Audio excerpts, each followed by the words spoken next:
अखिल भारतीय अंधश्रद्धा निर्मूलन समितीचे संयोजक श्याम मानव सर आपल्यासोबत आहे. सर, तुम्ही या विधानसभा निवडणुकीमध्ये इंडिया आघाडीचा प्रचार करण्यासाठी 500 सभा घेणार असल्याची माहिती आहे, काय सांगणार? खरं म्हणजे मागच्या वेळेसच आम्हाला अतिशय दणकून प्रचार करायचा होता, पण अनेकांना भीती वाटायची की माझ्यासारख्या अंधश्रद्धा निर्मूलन कार्यकर्त्यानं प्रचार केला इंडिया आघाडीचा तर त्यांची मतं कमी होतील आणि त्यामुळे आम्हाला म्हणावा तेवढा सुंदर प्रतिसाद मिळाला नाही.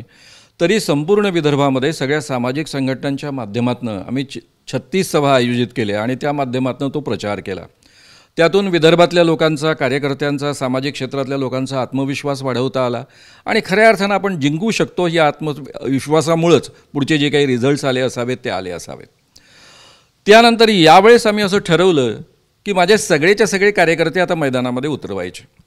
माझ्या संघटनेजवळ 50 चांगल्या बोलणाऱ्या वक्त्यांची एक फौज आहे, जे लोक 1,5-2 हजारांच्या सभा सातत्यानं हाताळत आलेले आहेत.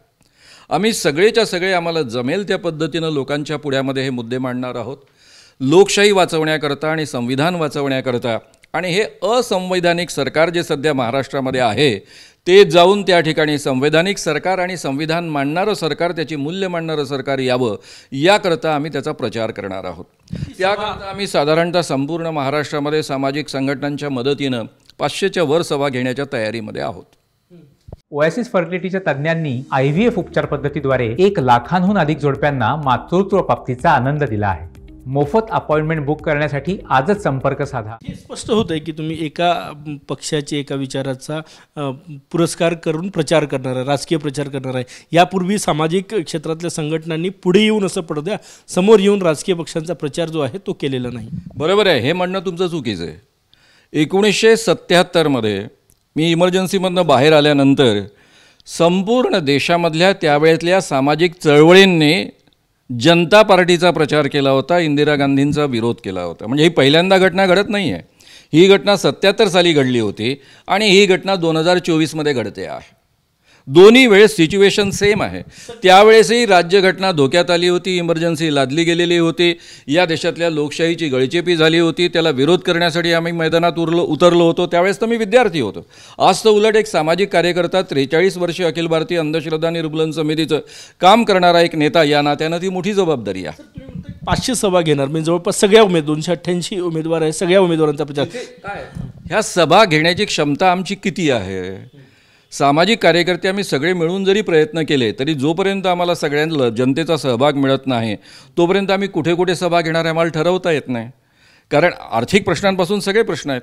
त्यामुळे जे लोक बोलावतील, जे लोक त्यामध्ये सहयोग देतील, जे लोक त्याचं आयोजन करतील त्या ठिकाणी या सभा होतील. तुम्ही ज्यांचा प्रचार करणारा ज्या उमेदवारांचा त्यासाठी काही चाळणी असेल का की त्याचं चरित्र पाहून, त्याचा भ्रष्टाचाराचे प्रकरणं, आरोप, गुन्हे हे पाहून करणार आहात की सरसकट एक संविधानाच्या मुद्द्यावर सगळ्यांचा प्रचार करणार आहे? हो, जनता पार्टीच्या काळामध्ये असे उमेदवार उभे होते की ज्यांच्याबद्दल प्रचंड आमचं ऑब्जेक्शन होतं, तरी त्यांचा आम्ही प्रचार करत होतो. कारण ती वेळ अशी असते, संविधान वाचवण्याची वेळ होती, त्यावेळेस लोकशाही वाचवण्याची वेळ होती. इंदिरा गांधींमध्ये किती उत्तम गुण असले आणि त्या संपूर्ण जगाच्या हिरो होत्या त्यावेळेस, आमच्याही एकेकाळी हिरो होते. कारण बांगलादेश वेगळा झाला म्हणजे पाकिस्तानचे 2 तुकडे झाले, त्यावेळेस मी तिथेच काम करत होतो. ते प्रत्यक्ष सगळं चित्र पाहिलं होतं आणि त्यामुळे इंदिरा गांधी त्या काळात आमच्या हिरो होत्या. आणि तरी त्या काळामध्ये जो कोणी उभा आहे जनता पार्टीच्या वतीनं त्याचा आम्ही दणगून प्रचार केला. तोच नियम यावेळेस आम्हाला पाळावा लागणार. आपल्या संघटना सोबत असणार आहे. शेवटचा प्रश्न, सगळ्या सामाजिक पुरोगामी संघटना, सगळ्याच्या सगळ्या सामाजिक पुरोगामी संघटना यामध्ये आहेत. त्यांचे मेळावे आम्ही ठिकठिकाणी आयोजित करतो आहोत. नागपूरमध्ये या पद्धतीची मीटिंग झालेली आहे आणि आम्ही सगळ्यांनी मिळून हा निर्णय घेतलेला आहे. कोणी नावं सांगता येईल सर नेत्यांचे? संघटना सामाजिक पुरोगामी संघटना. कॅमेरामॅन साईसह गजानन माटे, TV9 मराठी, नागपूर.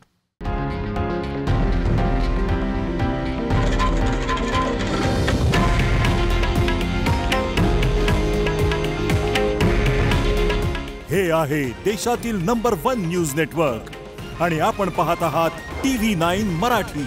काळजी तुमची, हित महाराष्ट्राचं.